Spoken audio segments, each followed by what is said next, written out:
Hi, everyone. Welcome to Tech Talk, a podcast where Amit and we talk about various technology-related topics. Every week, we choose a topic and we dive deep into that topic. Today's topic is Chromebook. We're going to talk about various aspects of Chromebook, how it's different from all other kinds of laptop and the technology behind it, mainly Chrome OS and various other things that makes up Chromebook. It is a very interesting subject. Amit and we were talking about it just earlier, and we were talking about where the future of computing is going, and a lot of it is moving into cloud. And Chromebook is a flagship product, is which is leading our conversion to cloud computing. So yeah, very interesting product. Hope you'll enjoy the talk today. So Amit, what do you think about Chromebooks? So first of all, thanks Rinat again for the good introduction. I think Chromebooks are going to be there. They have been there for almost 10 years now. It was first released in 2011. So it's been 10 years since we have Chromebooks or Chrome OS with us.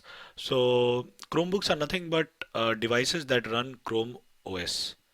So it's in the form factor of a laptop or maybe a tablet with a keyboard. So it's in that form factor. Very lightweight, very efficient, but it runs Chrome OS. It doesn't run Windows. It doesn't run Apple's Mac OS. It doesn't run Android. So it runs a completely different operating system. And they are very popular these days, especially among students and even the workforce. So yeah, I'm quite excited to talk about it. Yeah, me too. Me too. I mean, to be honest, I actually didn't know about Chromebooks until like 4 or 5 years ago. I mean, I didn't know the journey from beginning. But when I found it out, I wasn't really sure. I was a little bit reluctant that what kind of OS is that where everything is cloud based and there's very limited specs on the laptop itself, and I wasn't really sure what future it would have. But then the more I thought about it, then the more the technology progressed, and I saw how flexible and how rich cloud computing can be. I was sold after a few years of seeing the journey and how the Chromebook is improving, and actually enabling a lot of people to computing in various third world countries where a fully spec'd laptop is difficult to afford. So yeah, it has a multifaceted benefits, and it is a new era of computing itself, I think. Definitely, it is. It is definitely a new era. Cloud computing became more popular when businesses had to run a lot of machines to run different softwares and systems, and they wanted access from all over the world or remotely. So that's what actually propagated the use of cloud computing. It first started with normal computers with physical devices and operating systems installed on those physical devices. Then it moved to virtual machines, where you could have virtual machines on one physical device, but you can have multiple virtual machines on one single device. So you can have multiple operating systems, and in each of those operating systems inside the virtual machine, you can do or run whatever software you want. From that concept, we then headed to the cloud. So instead of now running the virtual machine on your machine, you run it on a remote machine to which you connect, and on that remote machine you again run a virtual machine. So AWS, Azure, Google, Work, everything, G Suite, they are all basically leading on from that concept. So devices, virtual machines, and then cloud. But Yes, I slowly mean, what we have seen is that everything has moved to browsers. right, yes. So instead of doing a lot of computing now from a operating system, you do a lot of activities in your browser. So you chat with your friends. You don't install an app. You go to a web browser and you chat using the browser. You make a video call using the browser. You open Office applications, which you can now. Office 365 offers you to open a Word, Microsoft, or Excel document in the browser, edit it as well, create a new document, edit as well. And then because everything is opened in the browser, you can also store it in the cloud. So there are a lot of things that you can now do with a browser. What if Yeah, that is yeah, that is such an important observation, really. I mean, that's one of the first thing I thought that. Oh no, if it's Chromebook, if it's something like Chromebook, then how would I use all the desktop applications that are so important to me? But then, more and more I thought about, I realized throughout various years that most of my activities on a computer has become very much browser based. And because of it, I have used less and less of the actual desktop applications and things that I store in desktop. One of the things that was really difficult for me to shift was my music, because I had my music collection and I was very happy and proud with what I had, and I was listening to it from desktop.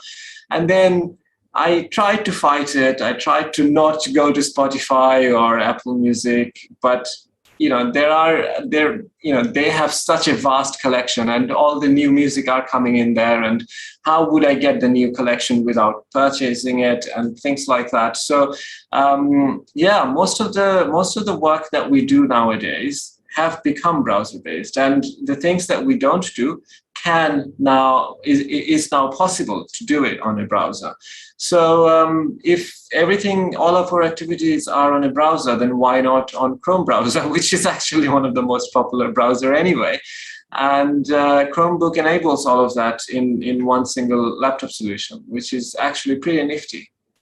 yes. So you hit the point. Why not Chrome browser? Because it's the number one browser in by market usage in the world. So yeah, but not everything you can do in a browser, like photo editing softwares like Photoshop, video editing softwares.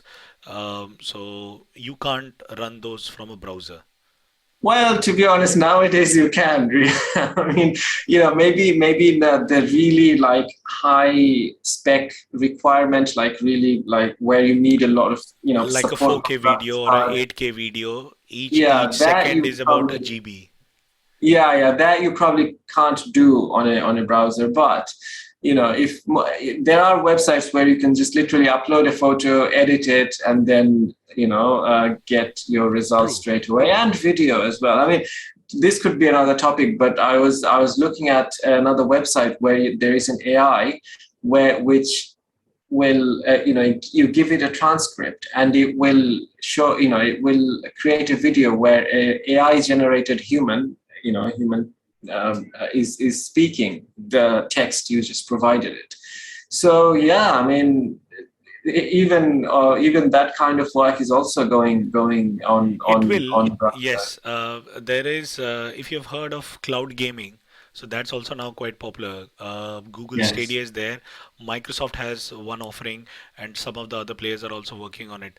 So basically, cloud gaming is play video games from your browser. So right. imagine that. So if everything becomes the cloud, then goes to the cloud, then the only thing that remains is your operating system. Yeah, that is true. That is true. I mean, I think the very main thing for me was when I came across it, I thought that, there are more benefit to using a desktop computer with all of my, higher processing power and graphics card. But then the more and more, I think in the last 3, 4 years, this happened a lot more, that the benefit of having all of these things in cloud far outweighed what I had on a computer. I mean, I True. could have a computer, and then I would have to think about upgrading it if I needed to do some really heavy piece of graphic design or mobile app development or some sort of something with a physics engine in it, things like that. But now I can create a VM for a month with a really high spec, and then I can decommission that VM after when I don't need it Yes. anymore. So the benefit of cloud computing is so much, so huge nowadays, they far outweighs any argument anyone would have for desktop computing. But then again, I mean, there are still probably reasons why you might need a good desktop. But nowadays, I think they're both hand in hand. I mean, So, no one yeah, side true, is the true. other. I think there are still certain use cases, certain industrial applications that for which you still need a desktop, sorry, a Windows device or a Mac OS device. But Chrome OS has their own applications, and they are also important. But I think one of the things that we need to focus is why they are so popular. As we mentioned, now in during the pandemic, everyone is now working remotely. So you want to have an operating system that can be updated, that can be you can install software remotely and many other things. With Windows, you can do some bits of it, and you have different applications that can install the applications remotely. So suppose you have an application, say your software updates. So there are admin softwares that take control over your machine remotely, and then they can just install the application. But with the browser now, because everything is in the browser, firstly you need very less storage space because everything is running from the cloud. The second thing is Hmm. less RAM. So you don't need 8 or 16 GB of RAM. You can run with 2 GB RAM or maybe 4 GB at the max. And then you don't need a very fast processor. So we normally end up buying a i7 Intel or a AMD processor. So you don't need that. You can maybe do away with a very lesser power processor. And what that means is energy savings because you're using lower Yes. spec machine, so your battery will last longer on a single Yes, I charge. mean, the only thing you need, which needs to be good, is a good internet connection. And nowadays, more or less everyone has access to, good internet speed and stuff like that. So, yeah, that's the only thing you need, and then everything is running in virtually somewhere else, and you have access to all kinds of creative tools. Yes. Uh, so initially, when Chromebooks came, Chrome OS had this limitation that you could work only when you were online. But slowly and gradually, now you can work offline as well. So a lot of your Google Drive files you can work offline. And some of the things that you download. So normally in a browser, you do download files. It's not like you don't download files like PDFs, photographs. You do download them. So Chrome OS has, sorry, Chromebooks have storage as well. So for downloading some PDFs for photographs. But then when you want to open them, you open them in a browser or a browser-based application. That's where the difference is. Yes. If you take a tablet, an Android tablet, you do have storage there, and then when you open a photograph, you can open it in Google Photos, right? Hmm. So similarly, you can then have Google Photos on your Chromebook and then run it. And initially, when Chrome OS came, it didn't have all the Google Play Store apps from Android, but now Chrome OS, you can download any app that is there on the Play Store.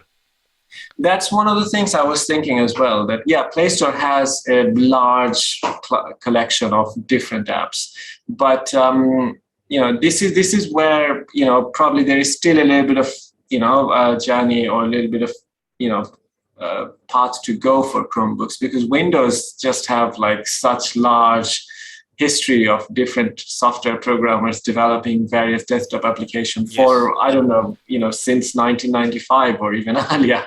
So all of these developers primarily developed for desktop application for Windows. But the first thing they do, for any business to reach the maximum customer base, they start with Windows, and then obviously depending on the need and customer feedback, they might go on Mac OS or Android or Chromebook. But usually the desktop application is the first point to start. So that's probably one place where Chrome OS is still needs a little bit of a path to go to reach that place to go hand in hand with Windows. But it doesn't need to go hand in hand with Windows, and that's the use case for Chrome Okay. OS. Because why do I need like a 16 gigabyte of operating system on my machine that occupies Yeah. that much space? Why can't I do with a very small storage, a so small size file that can run on Mhm. any machine, and it doesn't need to be that Of powerful? course.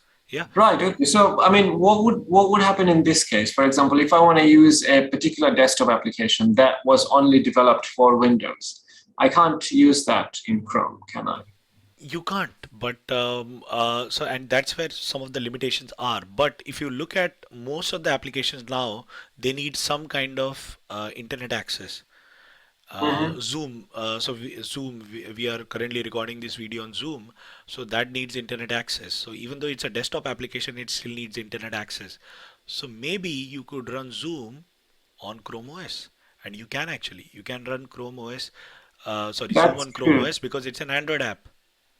That's true. And also, I think the more important question, I think my earlier question was, can I use this desktop application in Chrome OS? But more important question, I think, is that can I perform this activity or can I get this output in Chrome OS? Because I don't need to use that particular application that is only available in Windows.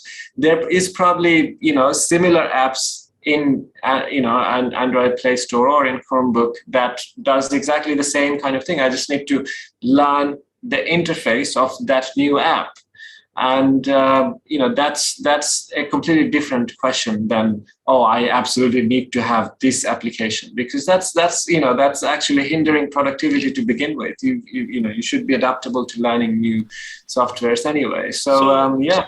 I mean, if you look at Play Store, there are like three different types of apps in general. One is a Mhm. completely offline application, which is called a native app. So you can work without any internet connection. One is a hybrid app, which you can do offline, and it also needs internet connection, maybe for some updates. So like you download a game, it needs to update. So a hybrid app normally, Mhm. and then you have completely internet apps which cannot run without internet connection. So Right. you cannot access your email without an internet connection. So Gmail is an internet-based application. Mhm. I mean, you can access your emails which are stored offline, but you cannot send any emails, you cannot receive any emails till you actually go to the internet. So I think that's important. So that's on Android, but and you can run the same applications on Chrome OS or Chromebooks, and that's the biggest advantage now, because earlier it had the limitation when it was released. You can only download the Chrome extensions or the Chrome web apps, which you could download from the Chrome settings, from the tools menu. But with the Google Play Store, you get a lot more access. So even Microsoft application, which are used, which are considered to be the productivity applications for the entire world, you can now access them. So I think that's a game changer. And then when it comes to gaming, you have Google Stadia, which is cloud gaming, so which you can do from browser. So for your day-to-day activity, going to websites, shopping on Amazon, checking your email, listening music on Spotify, watching videos on YouTube, playing game on Google Stadia or something else. I think most of these activities you can do from a browser. The only thing is when you have a very big file that you want to edit, cut, paste, all those things. For that you might need some specialized applications that may not be working with um, Chrome OS or on Chromebooks. Yeah, that's true. I mean, the only example I can think of is I was working on a CAD project a few days ago, Yes. and the software I was using, Autodesk Inventor and AutoCAD, they're not available. They might, I mean, who knows, but they might not be available in Chromebook. But again, the argument for Chromebook is that there might be other CAD softwares that are available, and you can do your CAD design and get the same output from a different software. But again, yeah, I mean, this is obviously, there are benefits and limitations both in And that sort of. I think there are other applications like progressive web apps, PWA, which are now getting very popular. So suppose you go to YouTube Music and you want to install YouTube Music as a desktop shortcut. So when you go to your Chrome browser, it gives you the application, and if you go to YouTube Music, it gives you the application to download the YouTube Music as a desktop application, which is nothing but a progressive Right. web app. Then you log into Right. that app, and then you can play music from your All right. desktop. I So didn't so I you didn't don't know even have to about this. open the browser. it is still using the internet connection. It is still using some kind of Chrome, I think some browser interface, but you don't Mhm. have to now open Google Chrome. You just install the application on your machine as a desktop application and then play music. So Yeah. those are also the other advantages. Plus, if you look at from a developer point of view, there is a lot of development that sorry, a lot of development has effort has to go when someone has to build software. So suppose I want to build a mobile application which is for Android, which is for iOS, which is for Windows or whatnot. And then suppose you want to provide Linux support. So now I have to look at different code base. Plus, there is a problem of architecture. Do I do 32-bit architecture? Do I do 64-bit architecture? That's on a x86 processor. And then you have ARM processor, which are mostly on mobile phone. So do I have applications built for mobile phone? So there is all of this headache. But for a browser, Yeah. you just build it for the browser. You don't worry about the architecture. Wherever browser opens, the application will work. So that's why But people focus again, on that. I mean, to be honest, the only thing is that you probably also have to make sure it runs on different browsers like Chrome and Different Firefox browser, and yes. But Safari. Chromebooks are running Chrome OS. So we are not talking about Yeah. Safari, we are not talking about Edge. Yeah. I mean, and also Chrome is one of the not one of the most popular browser in on the internet right now. So And yeah. another thing is Chrome browser is actually based on Chromium, the open source project. Hmm. Chromium browser. So like Android is based on the open source project Android Open Source Project AOSP, and the Google Android comes from that. And similarly, Chrome is based on Chromium browser. Now there are a lot of browsers that are now Chromium based. So any apps that work on Chrome will work on those browsers. So like Yes, there for is example. Microsoft Edge has moved to Chrome. Ah, Chromium based. So it's now a Chromium based browser. Firefox is experimenting. It's in the beta phase, but it's yes. experimenting with being a Chromium based browser. And then there is the new browser on the block, Brave, Brave, which is also based on Vivaldi. So Chrome. yes, they're all I've, Chromium I've based. recently installed Brave, and it literally just imported all of my data from Chrome in a second. Exactly. And it more or less looks like Chrome as well, and it's actually very cool to So use. it's like this. You have Chromium, the open source project, and then you have Google Chrome, then you have Microsoft Edge, then you have Brave and Vivaldi. They all are derived from the same base code, but they are all customized a bit. So the branding Yeah, will be a bit different from Google Chrome to Microsoft Edge, but they are white all, label. yeah.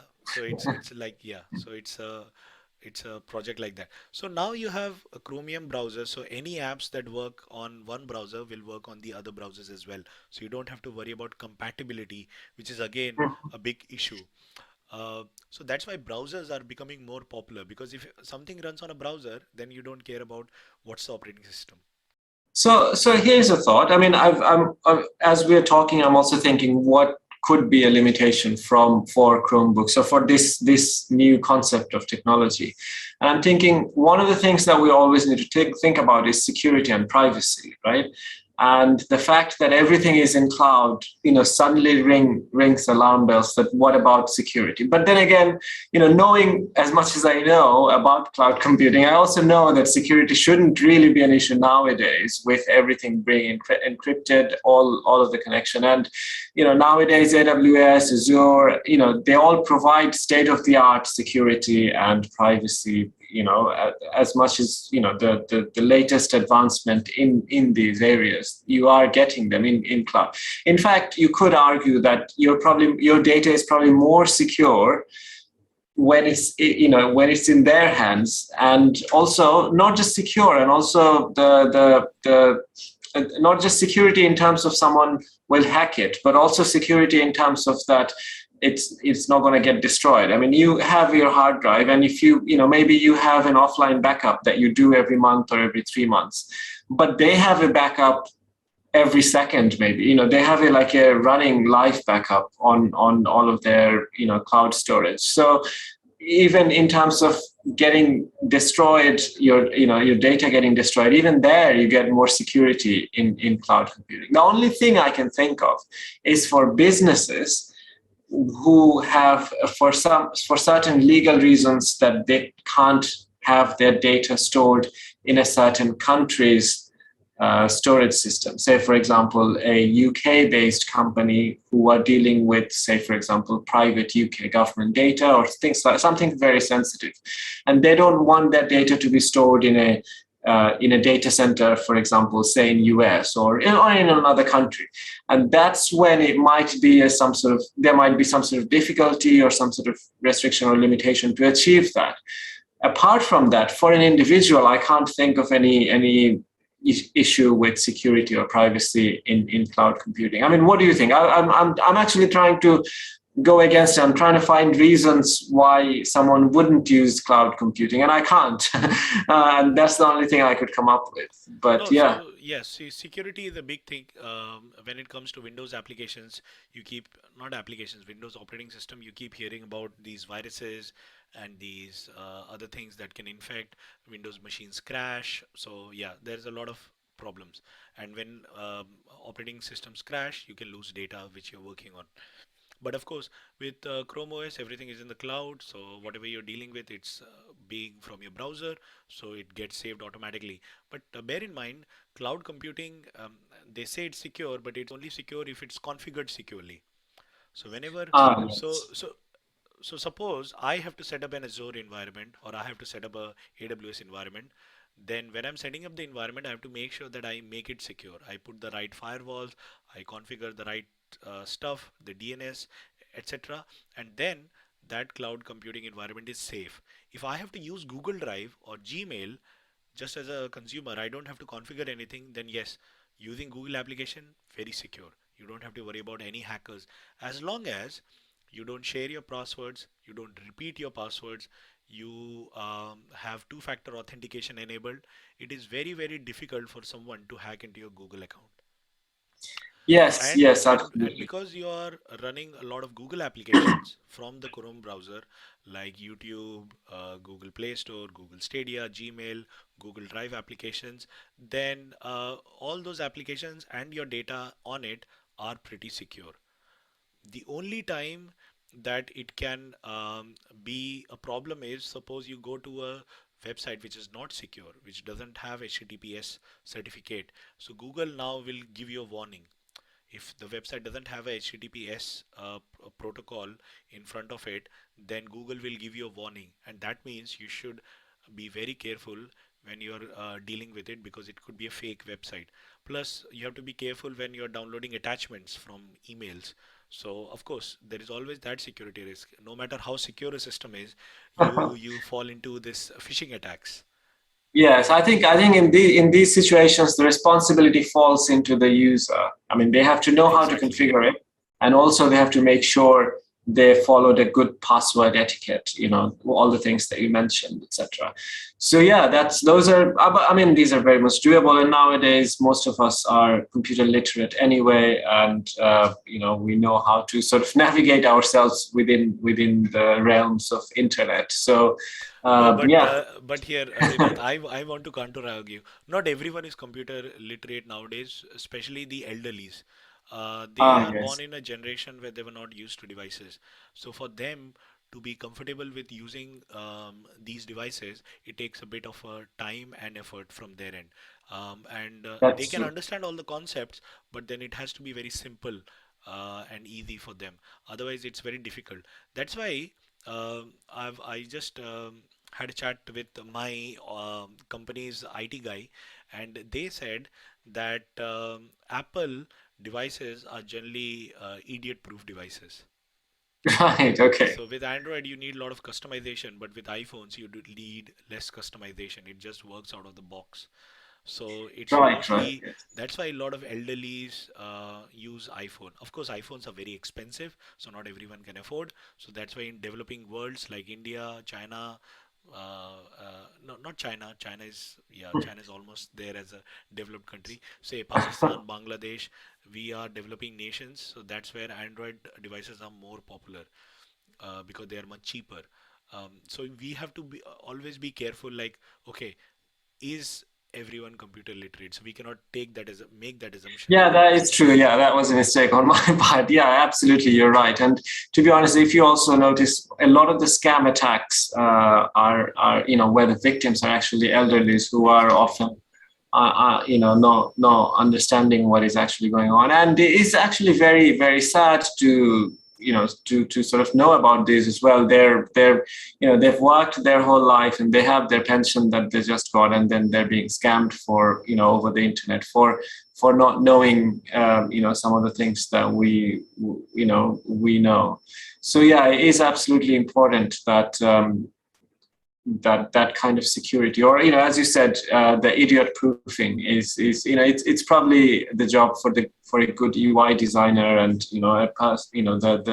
the department who looks after the user interaction of an application, Yeah. to make sure that it's easy to understand and very transparent in terms of what is going on. So and that's why Chromebooks are now getting more popular because now say elderly they don't want to deal with software updates. I don't want a Windows Mhm. machine with regularly worrying about my software updates. If I have everything on the browser, then I just go visit the website, do my thing, and log off. That's it. So it's very simple. So that's why it's very popular in schools, in colleges, in universities, where people just don't have to worry. And now in workspaces as well, Chromebooks are getting popular because you have Google G Suite or the Google Workspace. I think that's what it's called. And with that, you can then deploy enterprise level applications like Google Meet, Google Drive, etc., Gmail, and they can use it for their productivity. And it's quite easy and cheap. So a big organization can deploy a lot of laptops or Chromebooks very quickly. So Chromebooks has those things, but Chromebooks is now competing with Windows, Mac OS, Android, iOS, etc., Linux. So there are different Mhm. operating systems, and then there are different developers working on these operating systems.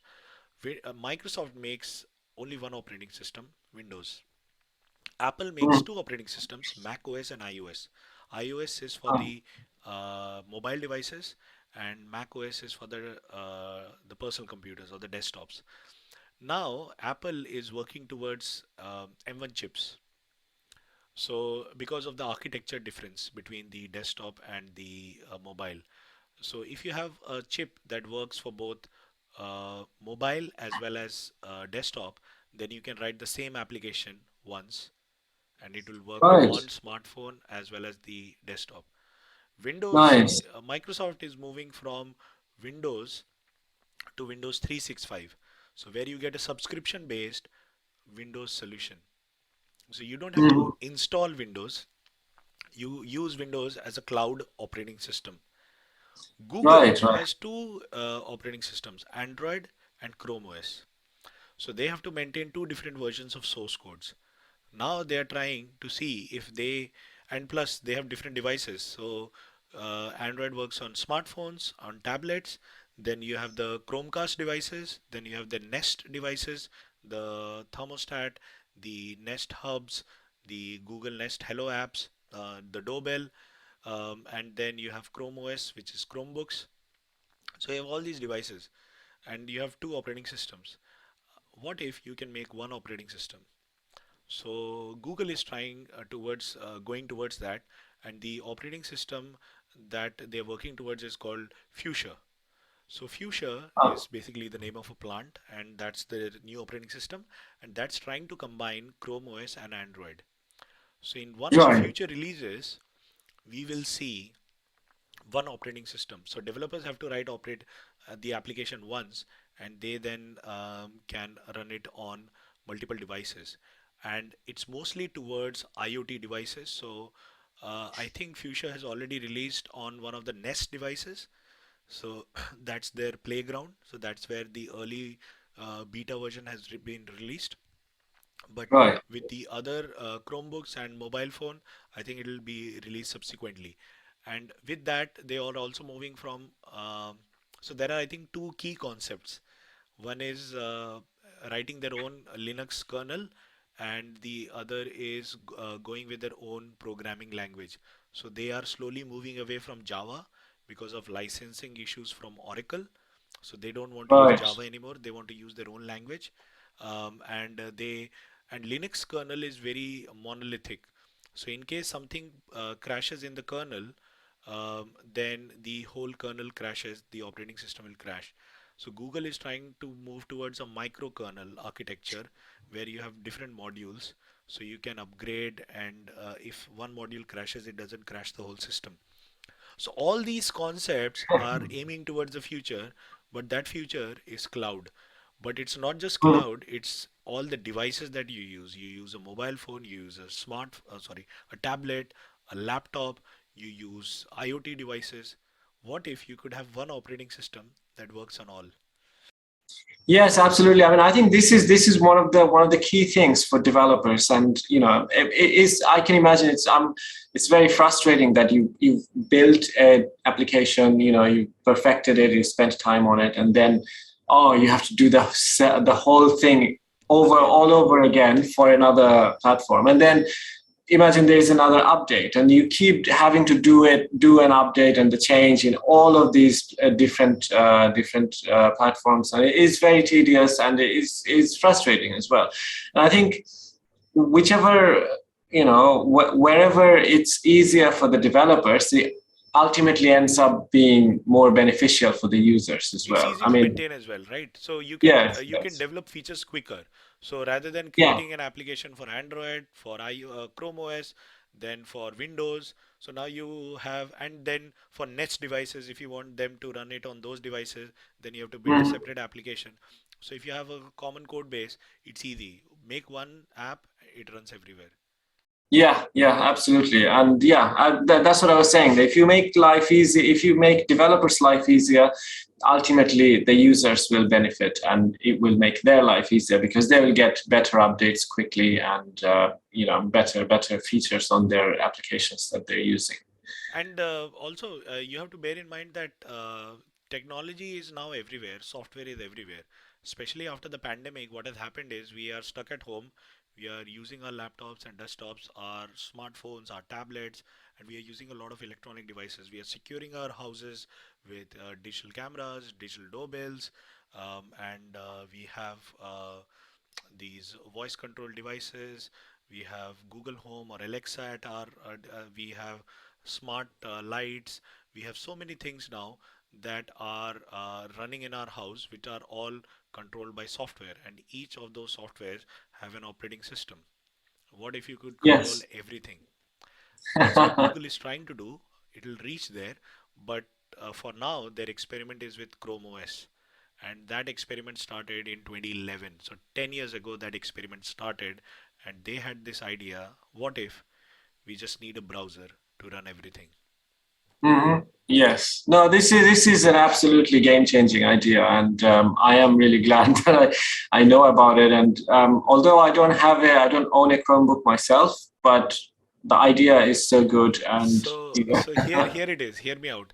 So you don't need a Chromebook. You can have a virtual machine hmm. with the All Chrome OS. right. Okay. So I actually as we were planning to do this podcast, what I did yesterday was I downloaded a Chrome OS image, Hmm. a VMware image, and then I installed VMware, and then I installed the image on the Ah. VMware platform, and then I was able to use Chrome OS. I just used Ah, my this is Google this is account. very interesting. I Yeah. mean, yeah, you use VMware, I use VirtualBox. So today I'm gonna download the Chrome OS as well, So and I'm gonna have a.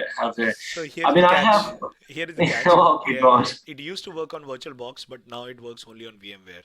They've removed Ah, support right, for right. VirtualBox, but VMware is also free. So the VMware Mhm. workstation player is free. So with the video I, that we release, we will share the link on how to download the image and then play with it. okay, this is probably a different technical topic in itself, but I don't think VMware and VirtualBox can be installed in the same desktop application because when I was installing VirtualBox, I had to do some BIOS changes where how the processor would do some sort of some sort of virtualization of things, Okay. and I think. you have to either choose one or the other. I can't remember the settings I chose at the time, but one works for VirtualBox and the other works for VMware. But I'm going to try it anyway. I'm going to see what it was. I mean, it was a long time ago. I have two OSs in my VirtualBox. So, but yeah, I'm going to try and see whether I can also Yeah. do VMware I at the think it's same time. about a 2.5 gig download for the Mhm. image, and Right. then you have the VMware download, and once you import it, becomes about 6 gigabytes. So Right, I think right, an right. Yeah, that's uncompressed version. But I think yeah, you're right. VirtualBox and VMware they handle different file formats, so the files are not compatible. So if you have a VMware, I think you cannot open it in VirtualBox and vice versa. But I've noticed that because I've used both VirtualBox and VMware, that VMware seems to be more stable. The only disadvantage of using Chrome OS on VMware is that it's a bit slow because it's not designed to be running virtually. It's designed to run on mhm. Chromebooks. So the reason you have Chromebooks and you don't have laptops running Chrome OS is because Chromebooks are certified and by Google, and they are very tightly integrated with the hardware. So now there is one important concept called AUE, automatic update expiration. So that means your Chromebooks will automatically expire after a certain date, after which they Oh, will no longer receive any software updates. right. Google Okay. is trying to fix it, but that means some of the Chromebooks that were launched a couple of years back, you can no longer use them. I mean, you can use Oh, them, but they cannot be updated. updated Right, to the new right, right. Okay, software. that's a big limitation That's a actually. big limitation. So I learned about it I didn't know. while I was researching about this topic. AUE, it's a very common thing. So what Google is trying to do is separate the Chrome OS from the Chrome browser. So you can update Chrome browser like you do on your Windows machine, and then you don't have to worry about updating the Chrome OS. So yeah.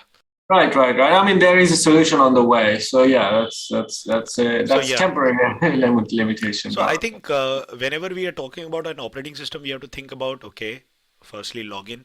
So it uses your Gmail account, so it's very secure. mhm. If you have two-factor authentication, then it comes about running applications. So it can run applications from Play Store. It can run applications in the web browser. So that's the second thing. Then the third thing is about updates. So it does updates regularly through the Chrome browser. So that gets updated, and then you get the new features on the OS. You can have offline storage on your machine. Chromebooks does have storage inbuilt, so it'll come with either 64 gig or whatever gig gigabytes of hardware storage that you need, and you can download files and you can open them in compatible applications, and you can still work offline.